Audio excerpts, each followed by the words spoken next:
I wish I had something to say that was worth your time. But there's nothing. I don't have anything to say.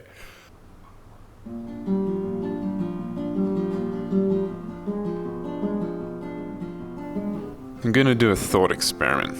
I'm gonna try and put myself in the headspace that I am being watched by thousands of people.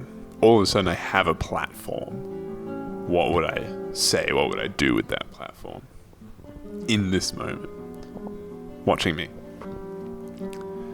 If you're watching this right now, I want you to know that I'm just as confused as you are.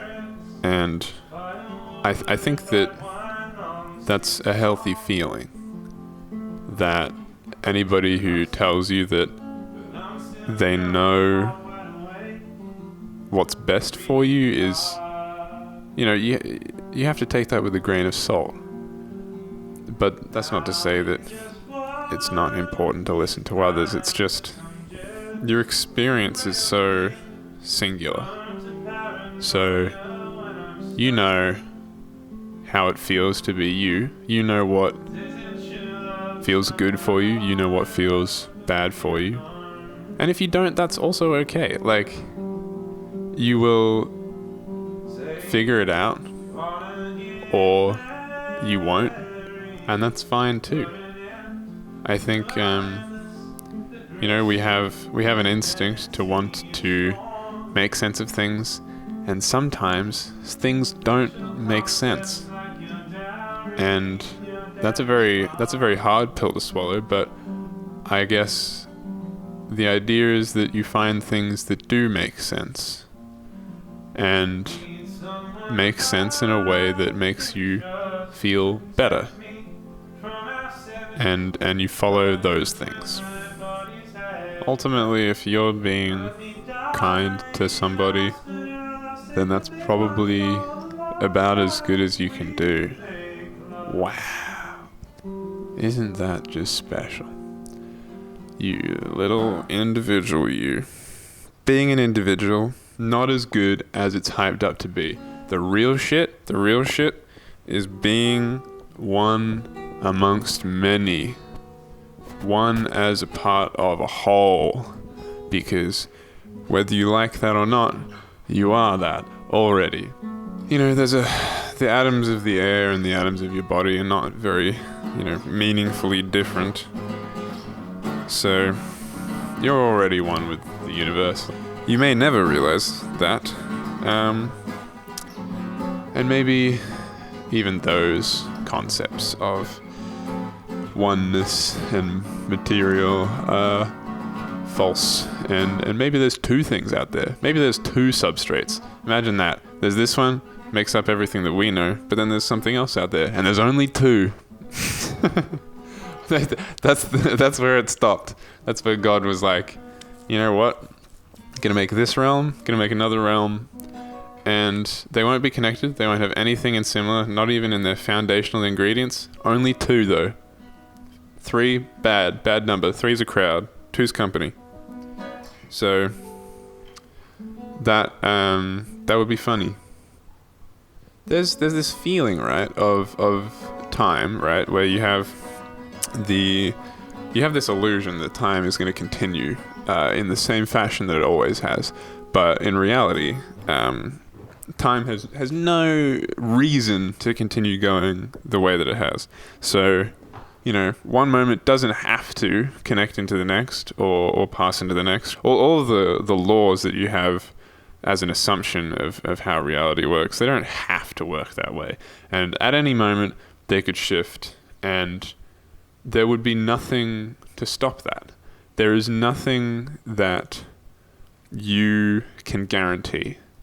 And I think that feeling is quite destabilizing, so I tend to try and almost ignore that for the most part. But I think that it's factually, you can come to that conclusion logically and sort of prove it at every step. Because, realistically, you only know your experience, and, your experience has said that things are going to continue as they have so far, but there's nothing to say that they will. And that's fundamentally pretty spooky conclusion to make. It's like being at the edge of a cliff, essentially, that feeling. And I get that. I get that pretty regularly. In small doses, mainly, of just like a complete alienation from my surroundings. Not in like a dissociated way, but in a way where I look at the things that are coming in to my consciousness. I look at the ground, or I look at another person, or I look at a piece of media that I'm watching, and I'm processing it, and I know what it is. I know where it fits into the way that I've thought about reality up until this point, but there's an underlying uncertainty about whether it is what I'm meant to be seeing. Not even that it's not real, but just that it's alien or unexplainable, no matter what it is. And that's definitely been getting better since I've had more stability in my life.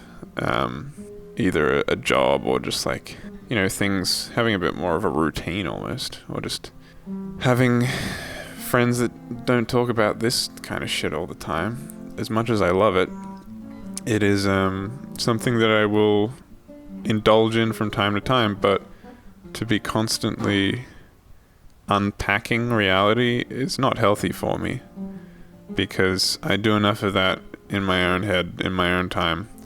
So mostly I'm just trying to find things in the real world that will keep me grounded and give me experiences. I want to touch the world and feel it under my fingies. I want to breathe it in and taste it. Or, I want to bridge the gap between my head and material. And I think that's why I love creating things so much, because you sort of get to indulge in the crazy side of reality, in the purely mental, and try and express it, make it into material. So apparently I did have something to say. Anyway, camera's running out of batteries. Peace and love. Peace and love. In as genuine way as I can put that. Peace and love.